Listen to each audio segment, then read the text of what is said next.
You've survived a full school year in a pandemic, and now you're embarking on a new era, right? A summer, nothing like the one that we experienced last summer. More than 3 million Coloradans are at least partially vaccinated. The majority of those are adults, and some people are wondering, how do you manage summer when you're vaccinated and your kids are not? We turn to our village, and joining me this morning is Dr. Comilla Sasson, who has been on the front lines of this pandemic from day one. She also holds the title of mom. Good morning. Morning. So first of all, let's talk about the summer play dates, intermingling households when the adults have the shots but the kids do not. I think this is going to be one of those things where it really comes down to, is your child vaccinated or is your child not vaccinated? And that's going to be kind of that cut point. So if the child's parents are vaccinated, it's going to be a much safer environment because we know that the parents are the ones that are most likely to transmit the virus to the kids. So if you're going to do a summer play date, you know that the parents are vaccinated.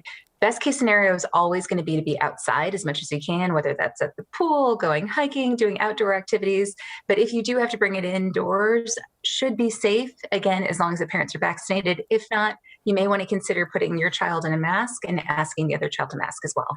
Does age matter? Like, for example, the risks or precautions different for a toddler than an 11-year-old? Yeah, a lot of it right now really boils down to that 12 years and up, we know is when that vaccination range is happening. We know that kids are eligible for the vaccine. So when you get to 11-year-olds versus a toddler, again, an 11-year-old is going to be the one that is more likely to be out and about, more likely to be interacting with other people. So we know that children who are in that middle age range are also likely to get more sick as well. So a little bit riskier, if you will, at that 11-year-old time frame. But, again, you're going to want to do that same idea of, are your parents vaccinated? Are you vaccinated? Are the kids, playing outdoors, indoors? Those are going to be the main things that you're going to want to be thinking about. So I'm just going to go through a list of activities that a lot of people partake in the summer. You give us your take. So starting with travel, you just flew with your family. What takeaways do you have?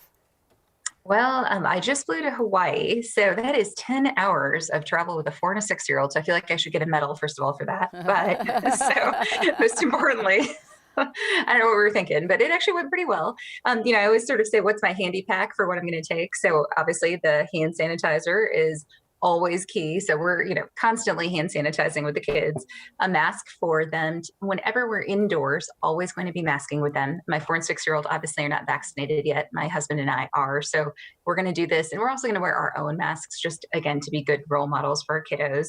And then the other thing that we've been doing a lot of, and this is something that's actually a little bit new right now, is the idea of using carbon dioxide monitoring as a way to look at how safe your indoor spaces are. This is actually something that the CDC just came out with about 3 weeks ago, saying that this is a way to look at how much of your air indoors is shared. And so this is actually our CO2 device that you can see right here.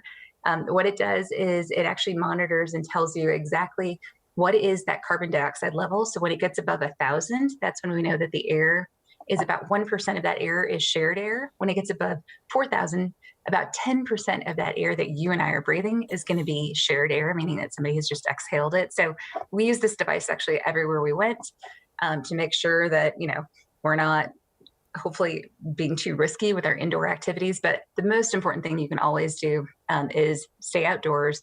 And on planes, the highest levels of carbon dioxide were actually just right when we were getting onto the plane before the air started to flow. And that ventilation is so important. So what I always recommend, and especially for my own kiddos, was we try to eat when we're in the airport. When we're on the plane, try to limit how much of that time we have without our masks on. And then, of course, the safest time is going to be when you're actually up in the air, when you're at altitude and the air is flowing, and that's when the best time is. So, this is a good device to use. There's many others on the market too as well, but this is how we were able to say what's an indoor space that's safe and what's not. So that's our little CO2 check monitor. Dr. Sasson, I was going to ask, because I know a lot of parents are like, where do I get that? How do I get my hands on that? So I know. where can parents find that? We actually got together with a bunch of parents from Colorado and made this. So it's actually literally called co2check.com is where you go to get one of these. But it's been a lifesaver for me because what I can now say is when we have play dates with people indoors, if the ventilation is good, my carbon dioxide levels are, less than 1,000, I feel really safe having my kids without their masks off because I know that that air is going to be really well circulated.